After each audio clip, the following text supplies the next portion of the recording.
La Fiscalía Especial de Delitos Electorales se sumó al conjunto de vacantes que hay en el Poder Judicial, en la justicia, junto con la propia Procuraduría General de la República, la Fiscalía General, que están acéfalas. Esto deriva del cese fulminante que recibió el fiscal Santiago Nieto y que aún no es definitivo porque todavía tiene que ser analizado o puede ser objetado por el Senado, que mañana va a entrarle a un tema que se proyecta directamente en la confianza del proceso electoral del 2018. Estamos en Opiniones Encontradas. Muchas gracias, de verdad, agradezco que estén conmigo hoy aquí el senador del PAN, Héctor Flores, como siempre. Muchas Héctor, gracias. Un placer de verdad tenerte. Y el vicepresidente de la Cámara de Diputados, el diputado del PRD, Arturo Santana. Muchas gracias a los dos. Si quieren entramos directo. La verdad es que ustedes tienen una responsabilidad fuerte. Casi todas las vacantes pasan por ustedes, pero la primera que van a tener que atender mañana es el cese de Santiago Nieto. Y ahí es inevitable que tengan, pues, digamos, como referente, ¿qué trascendencia va a tener? Ya estamos en periodo electoral, no hay procurador. Es correcto. Y la decisión sobre objetar o no es de ustedes. Sí, mira, Pepe, yo comenzaría esta plática diciéndote que es muy lamentable lo que acaba de ocurrir en la Procuraduría General de la República y concretamente en el caso de la remoción del fiscal especial para delitos electorales.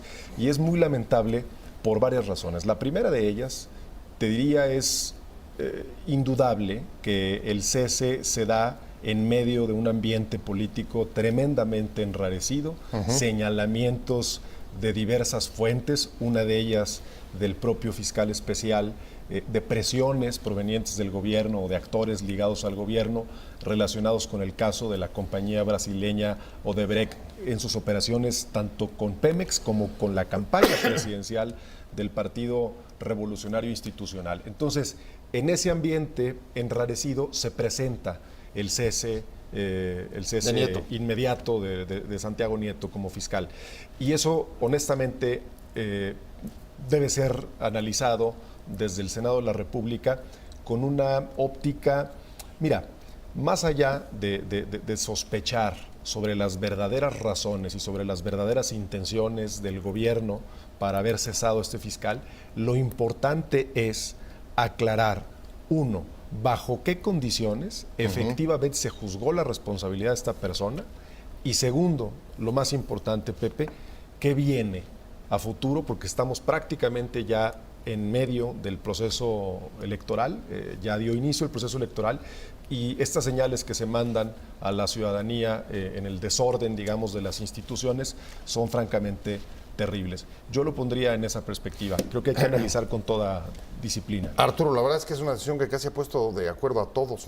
Morena, Frente, empresarios, casi todo el mundo más o menos ha coincidido, pero creo que una pregunta clave que va a tener que pasar por el proceso legislativo ahora en el Senado, pero desde luego también tiene que ver con ustedes, aunque ustedes no sean la Cámara que tengan que resolver, es, a ver, según las declaraciones que han sido ambiguas, no han sido suficientemente claras de parte del encargado de despacho de la Procuraduría, pero lo que está argumentando es que las revelaciones o las filtraciones, que no es la primera vez que se producen de la Fiscalía de Delitos Electorales, afectan el debido proceso y en cierto sentido pues están arriesgando la propia investigación de Odebrecht. ¿Realmente son un peligro o ponen en riesgo el debido proceso de Lozoya y en ese sentido le facilitarían, digamos, hasta ampararse o no? No, desde mi perspectiva como abogado y como exministerio público de la Federación que fui, creo que esa revelación que hace Santiago Nieto en relación a una carta eminentemente de carácter administrativo que solo está solicitando, según el dicho del propio abogado de Lozoya, el abogado Javier Cuello, era para solicitar que se le citara audiencia, no forma parte o no es componente de la carpeta de investigación, y por ende creo que no se está transgrediendo el debido proceso en la integración de esta carpeta de investigación. Por otro lado, yo creo que hay que hacer una valoración desde primero la intempestiva renuncia de Raúl Cervantes como Procurador General de la República, que causa mucha especulación, etcétera. Y posteriormente el nombramiento como encargado de despacho de Alberto Elías Beltrán, que desde mi particular punto de vista no cumple los requisitos legales que establece la Constitución para ocupar ese carácter de suplente del Procurador General de la República, además de que no ha sido ratificado por el Senado. ¿A qué voy con esto?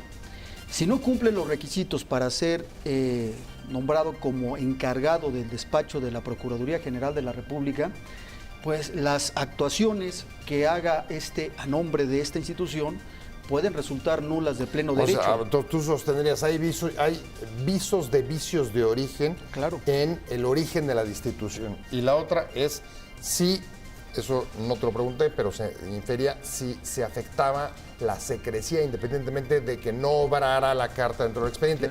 Pero eso, Nieto, la justicia y las elecciones, esos son tres de los componentes que hoy dominan la agenda pública en el país. Me quedé con el senador Héctor Flores. Héctor, hay 2 puntos. Uno, lo mencionaba hace un momento Arturo, sobre las condiciones del fiscal que destituye, el encargado del despacho, si ahí hay visos de ilegalidad, y el otro es la secrecía. No es la primera vez que hay filtraciones. La secrecía o la falta de secrecía, incluso en esta carta, aunque no obrara dentro de el expediente, el archivo, la averiguación, puede violar el debido proceso, pone en riesgo la investigación o no. A ver, mira, déjame responderte con toda puntualidad a eso. El Senado de la República, en esta facultad que tiene de intervenir en los nombramientos y en la objeción incluso frente a las remociones de funcionarios, ocupa una posición de control político. La realidad es que estamos hablando de una posición de control obviamente constitucional, pero una posición de control político sobre estos órganos, ya sea directamente relacionados con la Administración Pública Federal o incluso los constitucionalmente autónomos. Esto me lleva, Pepe, a marcar claramente la respuesta en 2 vías. Tenemos que hacer un análisis primero jurídico y después un análisis político de la decisión. Y son importantes los dos. Okay. Ninguno está por encima del otro. Claramente hay diversas líneas que llevan a concluir que el encargado de despacho en la Procuraduría General de la República obró en exceso de las facultades que le otorga el reglamento de la Ley Orgánica de la Procuraduría General. Es correcto. Hay varias líneas que te llevan a concluir eso desde el punto de vista jurídico. Habría, por ejemplo, también que revisar si la carta que mandó el señor Emilio Lozoya al entonces fiscal efectivamente consistía en documentación que formaba parte del expediente o no, si era información que estaba simple y sencillamente, digamos, en los expedientes administrativos de la Procuraduría, porque evidentemente eso te llevaría a concluir que no es información reservada por ley, digamos, por Ministerio de Ley.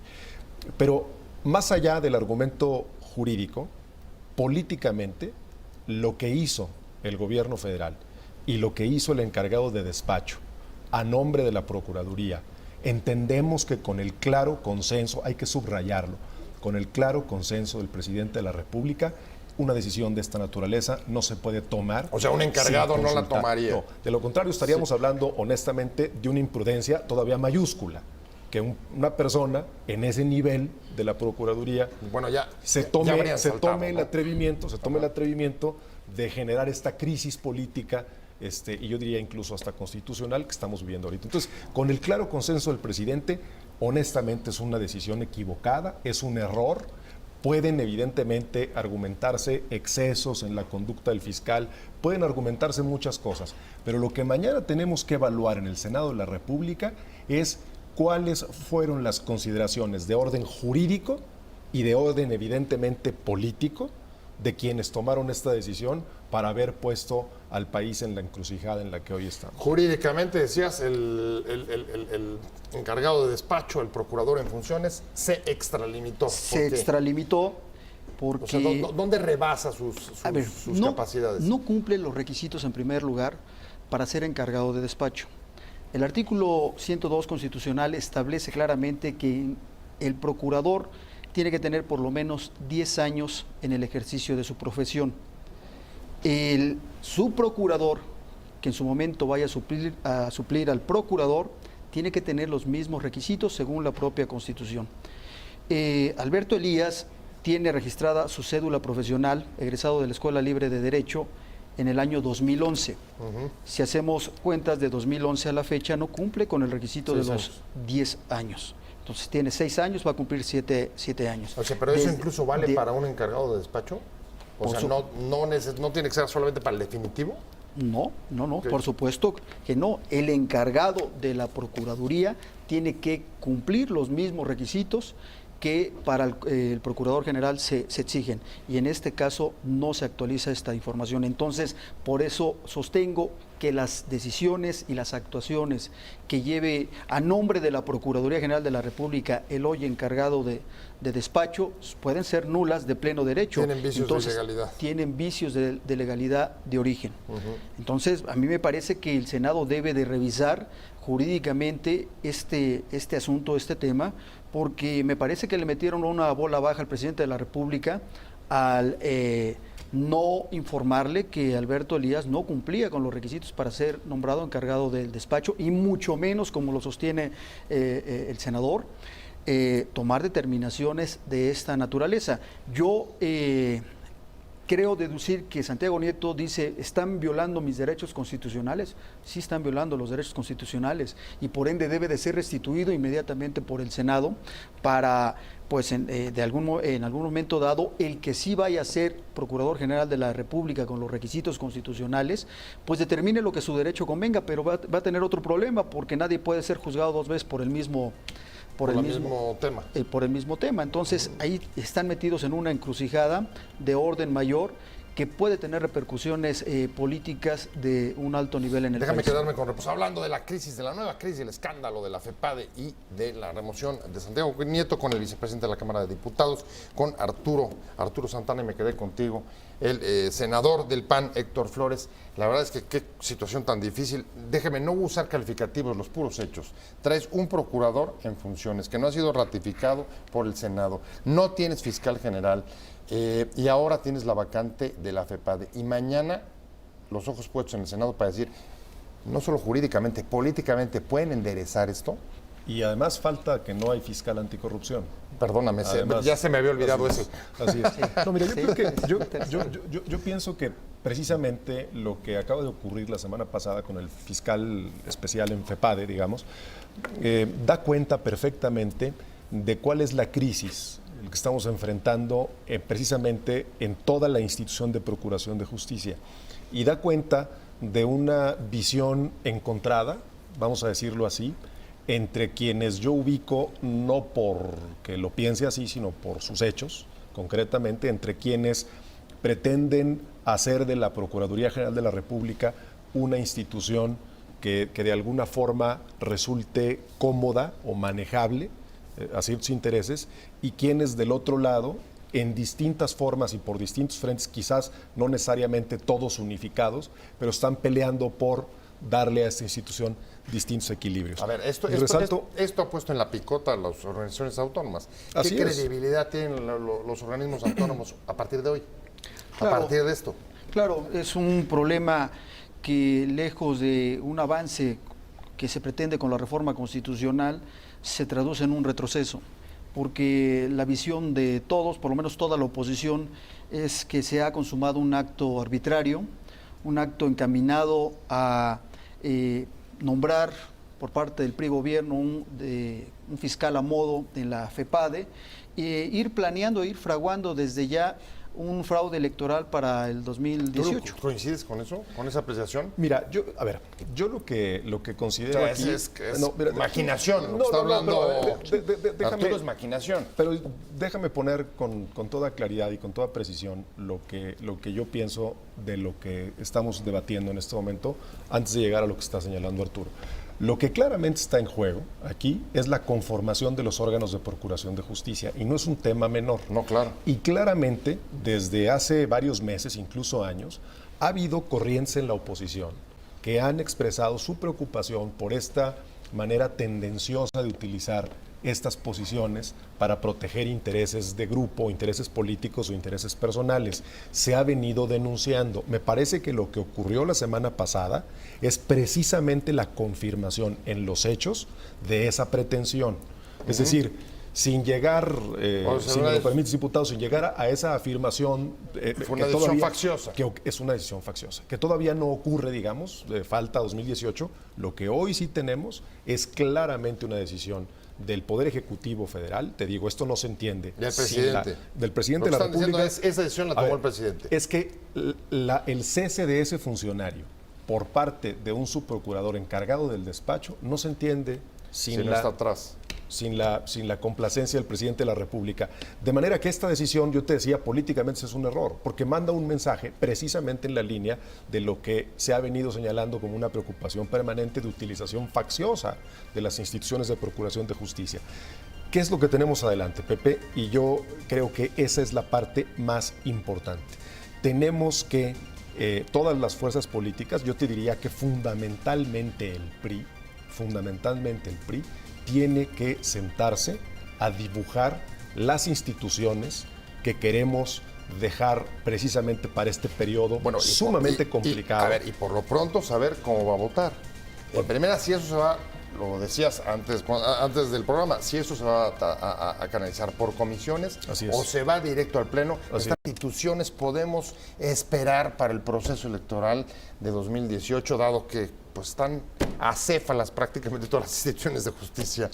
Héctor Flores. Mira, yo digo, de manera muy breve, cierro en esto. Precisamente esta decisión que ha tomado el presidente de la República de mantener acéfala la Procuraduría General de la República, hasta en tanto, entiendo, se dijo, no haya condiciones de nombrar un nuevo fiscal general de la República, me parece que es lo que debe de llevar al grupo parlamentario del PRI, mayoritariamente, a, de manera urgente, sentarnos a la mesa a poder resolver ese tema. No es posible seguir avanzando en el proceso electoral de 2018 y seguir avanzando en general en el país con instituciones acéfalas que claramente te demandan la correlación de poderes entre el Ejecutivo Federal y el Congreso, en este caso concretamente el Senado de la República, por un tema de control institucional. Para eso están diseñadas estas formas de control y me parece que es lo que tendríamos que estar resolviendo de ya. Arturo, ¿cómo ves la expectativa en el Senado? A ver, la primera discusión, lo platicamos, quizás sea si se van a comisiones o si lo suben directamente al Pleno, y ahí, ¿cómo votaría el PRI? Eso es lo que les hacemos un llamado a votar de manera objetiva.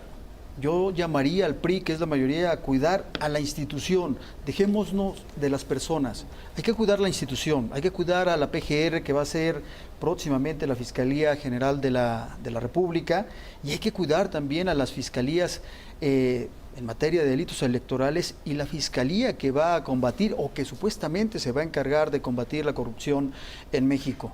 Desafortunadamente, esta remoción se da en una coyuntura en la que se estaba integrando una carpeta de investigación en contra de un exalto funcionario del gobierno de la República, de Emilio Lozoya, exdirector de Pemex, sobre quien pesa una acusación gravísima de corrupción que deriva de investigaciones de carácter internacional y que de la noche a la mañana pues se ve interrumpida por esta remoción y que nos puede llevar también al sospechosismo de pensar que se estaba intentando la exoneración inmediata de un servidor público que no ha comprobado ante la autoridad su inocencia. O bloquearla. Ya me voy. Me queda nada más tu cierre. ¿Qué esperas mañana en el Senado? Yo mañana espero precisamente un debate de altura. Mira, yo en estos temas la verdad es que también encuentro que en el grupo parlamentario del PRI hay gente preocupada, como lo decía el diputado Santana precisamente, por fortalecer la institución. Ese es el llamado que yo haría